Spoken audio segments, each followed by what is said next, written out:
Bom, gente, dando continuidade aqui, agora nós vamos falar de um assunto também que é bem polêmico, né? Obras em apartamentos, as responsabilidades do síndico. Vocês repararam que tudo tem responsabilidade do síndico? Já perceberam isso, né? Então, para essa palestra, eu vou chamar o Gustavo Biel.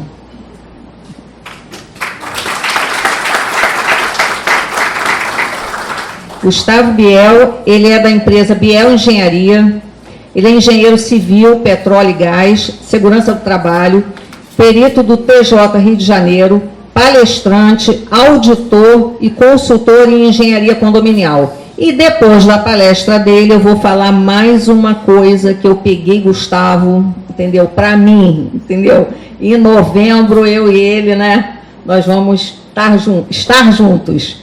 Mas vou contar para vocês só depois da palestra dele. Seja bem-vindo. Obrigado. Bom dia a vocês. Eu quero agradecer a Magalhães por poder estar aqui mais uma vez. É uma honra estar aqui nesse palco aqui falando para vocês.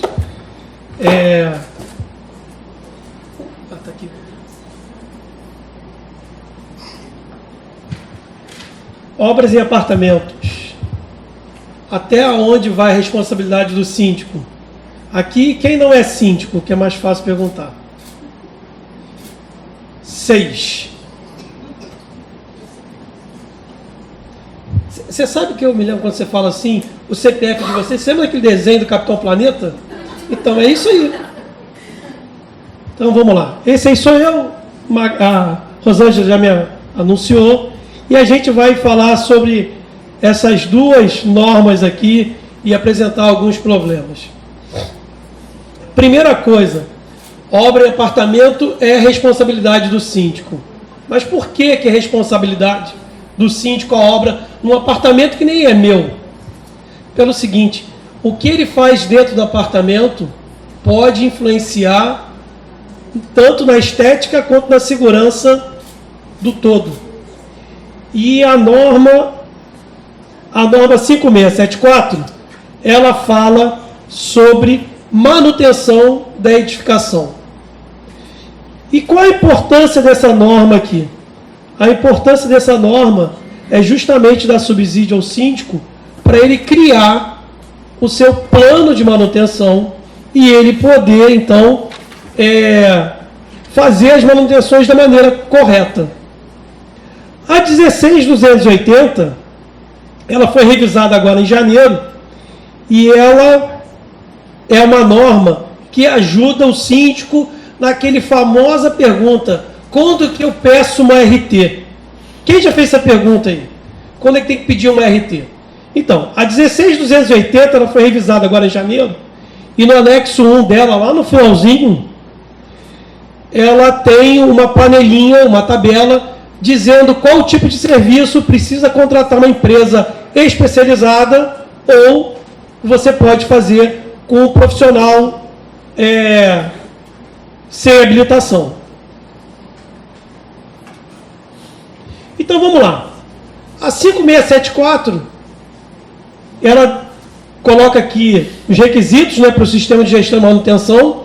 Na verdade, essa norma ela fala sobre o programa de manutenção. O programa de manutenção é uma série de documentos que dentro dele está o plano de manutenção. Então ela previne aqui a degradação dos sistemas, é para isso que ela existe. Cada sistema deve conter elementos, componentes, periodicidade, inspeção, atividade a ser realizada e responsável.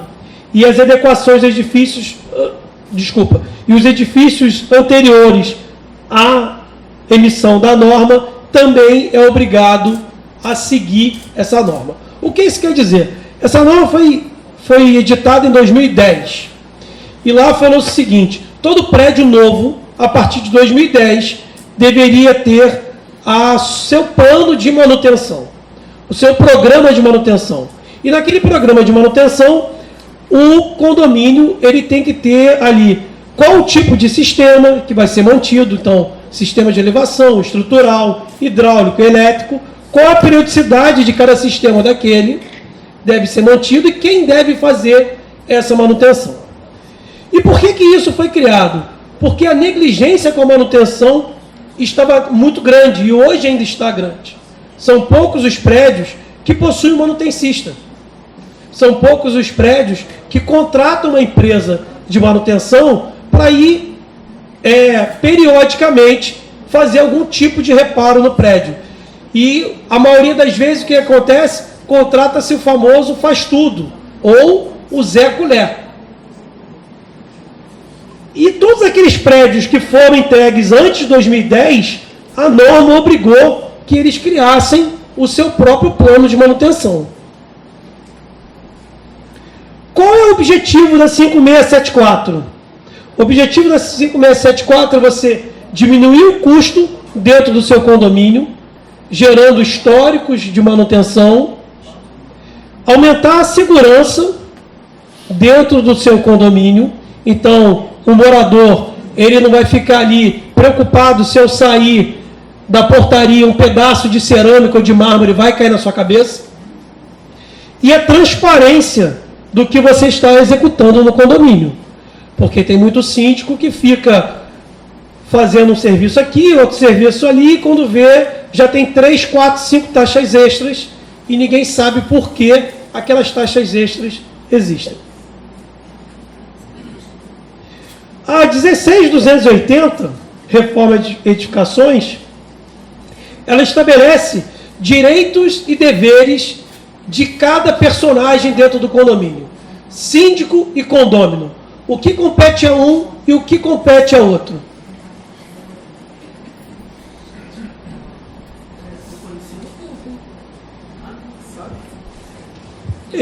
Aí vamos lá.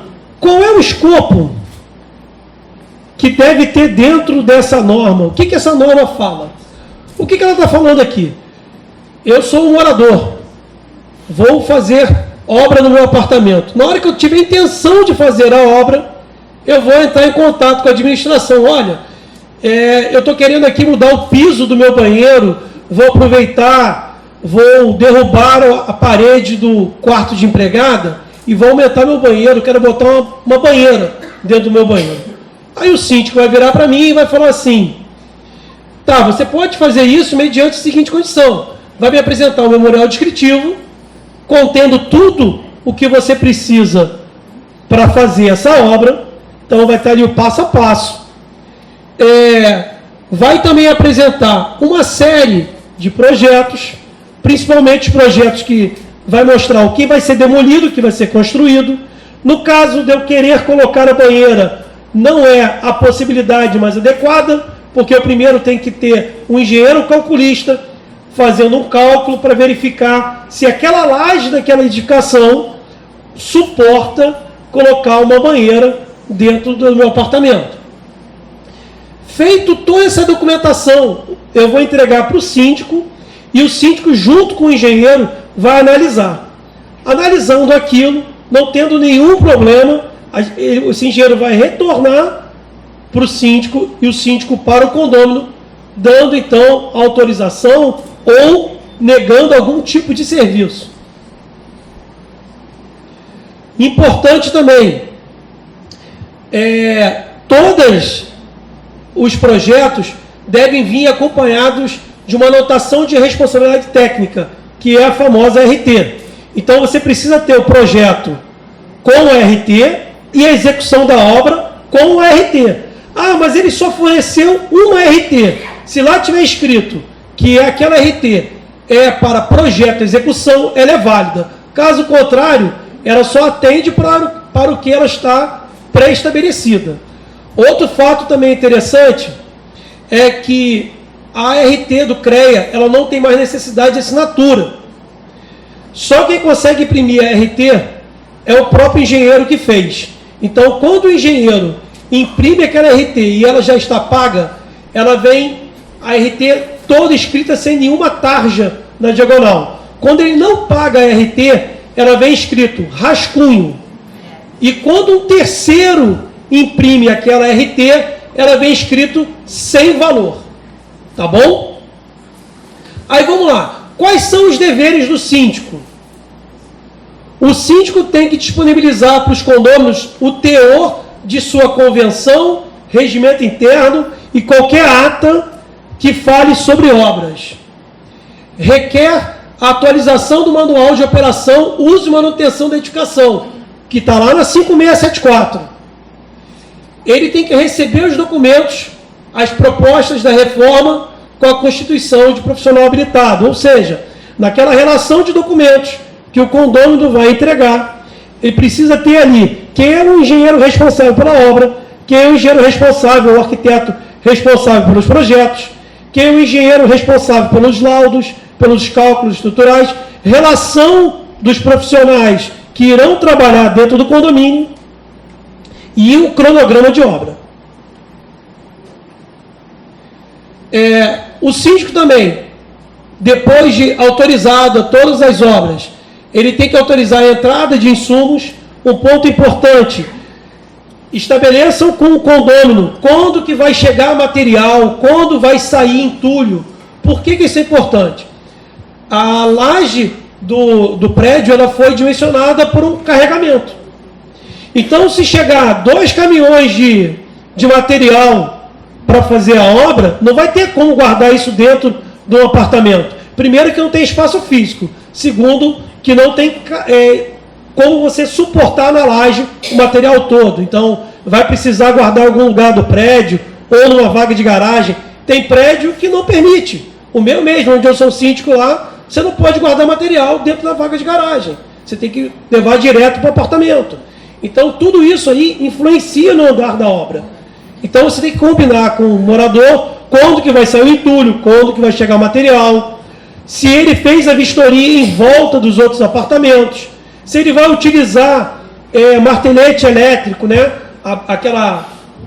O vibrador, o martelete, se vai ser utilizado, e qual o peso desse martelete, porque martelete acima de 3 kg começa a transferir vibração para o prédio, e isso pode causar fissuras em forro de gesso, parede dos apartamentos vizinhos. Outra coisa importante também é o síndico ter uma postura de comunicador. Então, informa aos outros moradores ali do entorno que vai iniciar uma obra no apartamento 801 do bloco X, para poder todo mundo saber, olha, durante 60 dias vai ter um barulho, entra e sai de funcionários, vai ter uma sujeira maior no elevador, né, para ninguém ficar reclamando depois. Outro ponto que também é obrigação do síndico, tomar as ações necessárias quando qualquer efeito daquela obra traga prejuízos para o condomínio. Ponto importante, não pode-se obstruir rotas de fuga, interromper o funcionamento de hidrantes, sprinklers, bloquear caixas de hidrante e extintores durante as obras. Tá?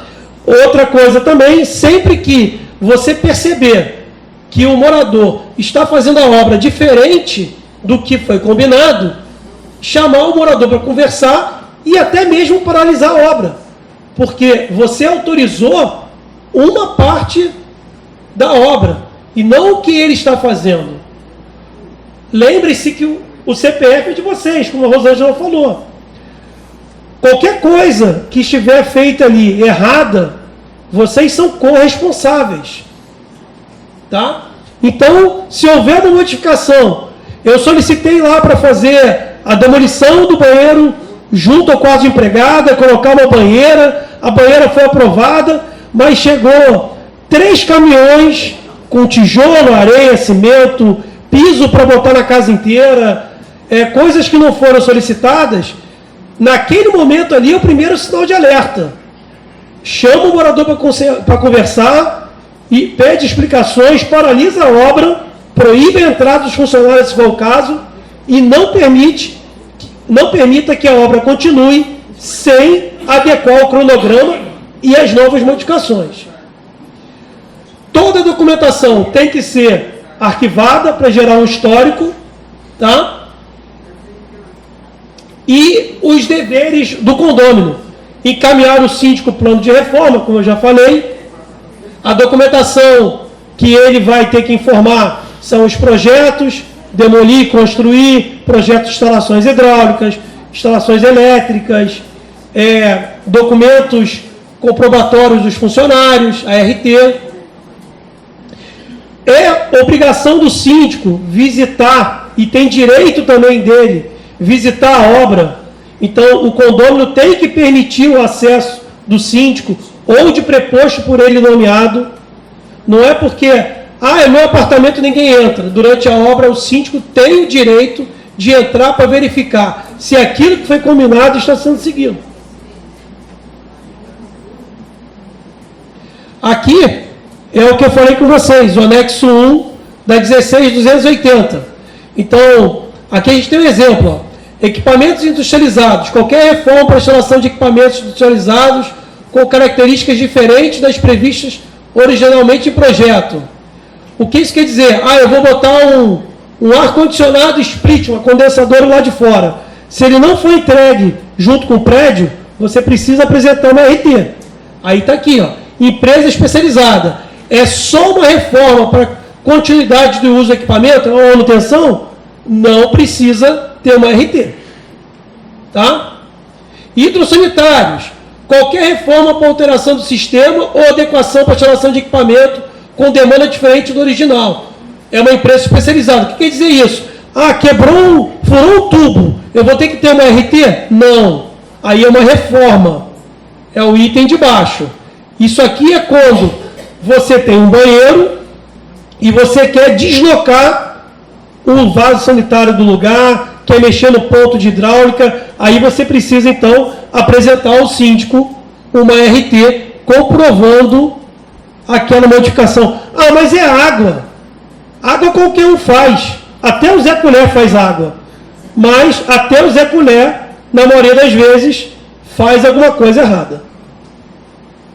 Essa semana mesmo que passou, a gente estava fazendo uma inspeção num prédio aqui próximo e o síndico falou, estou com problema no apartamento.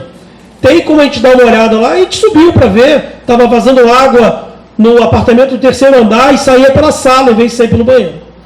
Quando a gente foi verificar, o Zé Colher dele lá tinha quebrado já metade da parede da sala e metade da parede do banheiro, não achou o vazamento, mas ele viu a tubulação de ventilação de esgoto, e a tubulação de esgoto, você coloca as bolsas para cima, e a ventilação você bota as bolsas para baixo, porque a bolsa fica no sentido do fluxo. O que ele fez? Pegou um monte de durepox e envolveu em volta da tubulação de ventilação, achando que era por ali era o vazamento. Então ele nem conhecia do sistema. E quando eu falei para ele, olha, pela altura que está aqui a mancha na parede, isso provavelmente é uma bolsa que abriu, o prédio já é um prédio com uma certa idade, não deve ter sido ancorada a tubulação de esgoto, ela abriu, correu, né, e está vazando água. Falei, quebra aqui. Quando quebrou, 2 horas depois o cara me ligou, era aquilo mesmo, tinha ali uma rachadura perto da bolsa e começou a vazar água. Aqui, a gente tem outro exemplo também, estrutura. Qualquer coisa que você for mexer com a estrutura do prédio, é sempre uma empresa especializada. E muita atenção a isso. Principais problemas pela falta de supervisão do síndico: insegurança, principalmente, ações judiciais, conflitos internos, multas e responsabilidade civil e aumento de custo futuro. Eu acho que o pior é esse aqui, O resto dá tudo para você contornar. As ações judiciais, eu acho que é o problema maior. E a gente começa a ver, então, aqui alguns problemas que aconteceram pela falta de supervisão do síndico. Esse aqui, não sei se vocês se lembram, o edifício Liberdade, em 2012, no Rio de Janeiro. Aqui existiam 3 prédios e nesse primeiro prédio aqui tinha uma empresa de databank, administrava conteúdos de internet, e a empresa resolveu aumentar o pátio de servidores. Só que o servidor é uma caixa, parecida aqui com essa caixa de som. Ela tem um volume. E os pilares estão atrapalhando ele colocar mais servidores. Qual foi a ideia? Vamos tirar os pilares. E o prédio caiu. 17 pessoas morreram aqui nesse acidente.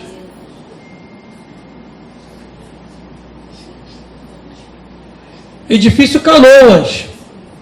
Isso aqui é lá na Barra. Explosão.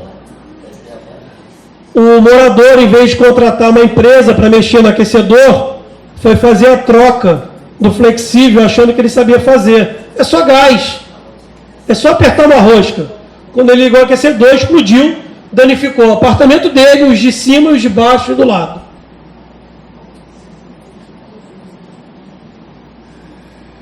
Edifício Andréia. Esse aqui foi bem, repercutiu bastante na mídia, tanto quanto o Liberdade. E um detalhe, o edifício Liberdade foi o que originou a lei da autovistoria, a 6.400. O edifício Andréia, lá em Fortaleza, foi o seguinte: era um prédio que já vinha já com problema nos pilares do pavimento térreo, tá? Tinha já armadura exposta, bem oxidada, e foi se protelando o conserto daquela estrutura. Um belo dia, a síndica resolveu, vamos consertar. Contrataram, pegaram orçamento de várias empresas, e uma empresa muito bem qualificada deu um preço, mas a síndica achou caro.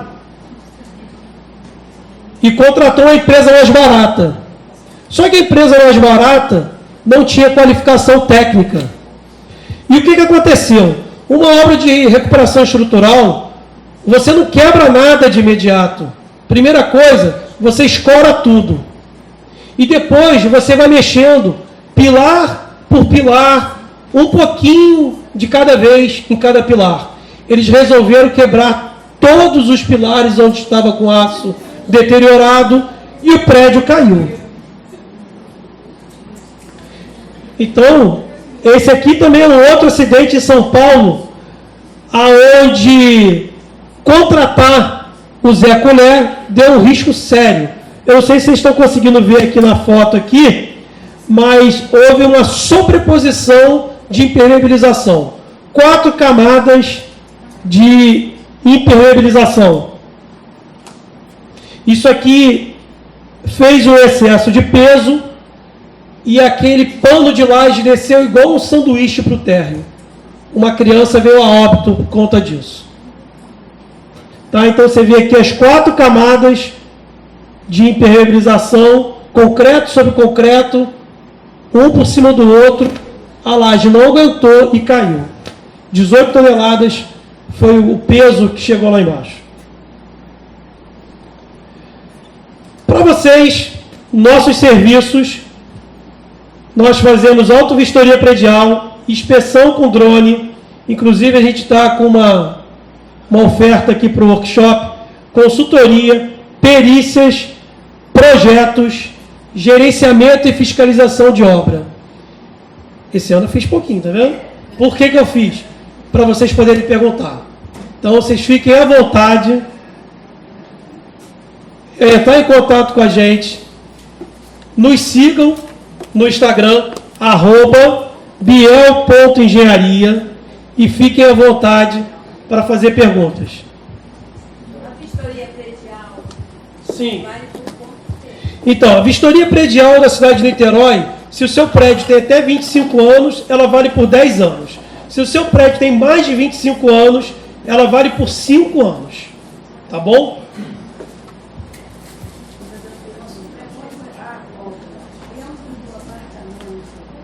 O síndico, ou seja, o condomínio é obrigado a trocar o barbarato?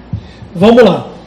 Isso é uma pergunta boa. O que acontece? A maioria dos prédios antigos, a tubulação já está bem deteriorada. Se o apartamento for fazer uma obra que vai deixar exposta a tubulação, é aconselhável aproveitar aquele momento para fazer a troca. Agora, digamos que o prédio não tem condições de fazer a troca da tubulação. Faz um acordo com o morador, ele banca aquela substituição do tubo e depois o condomínio ressarce ele de alguma maneira. Mas é sim interessante, na hora que fizer uma obra de atualização no apartamento, já aproveitar e atualizar a tubulação que esteja danificada, porque depois vai sair muito mais caro para o condomínio e muito transtorno para o morador.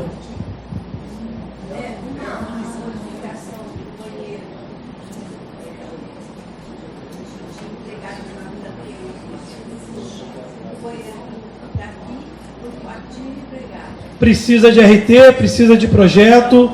E quando ele começa a passar Então, por isso que precisa de um projeto, precisa de um engenheiro acompanhando, precisa ter uma RT para não acontecer esse tipo de problema. Então, a pergunta dela... Tem um microfone ali embaixo ali?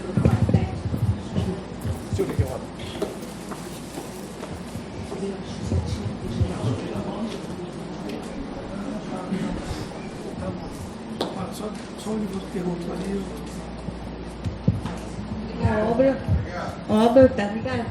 Tá ligado. Obra na coluna 1, no último andar, foi feita modificando o banheiro de empregada para o quartinho de empregada. Surgiu um vazamento de lá para o sexto andar. O sexto andar ficou todo o quartinho dele inutilizado e paredes. Aí também fizeram a parte hidráulica com canos menores do que estavam.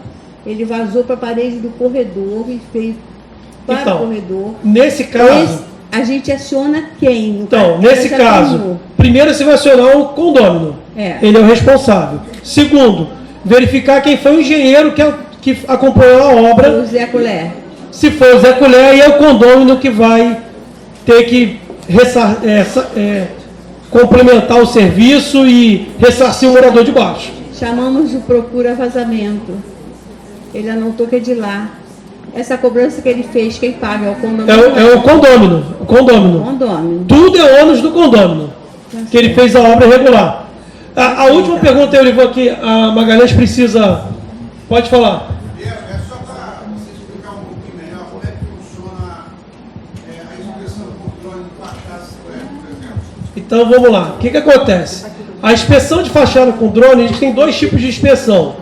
A de câmera comum, que é igual a câmera de celular de vocês, são imagens que a gente vai analisar visualmente, e a gente tem também a inspeção com termografia.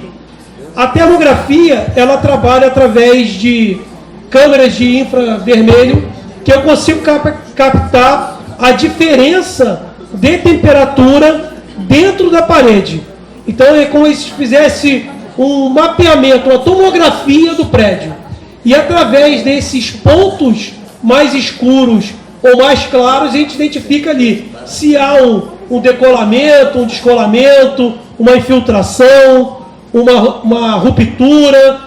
Através da análise daquelas informações, a gente consegue dar um resultado do que tem de manifestação patológica. Qual é o interessante da termografia na fachada?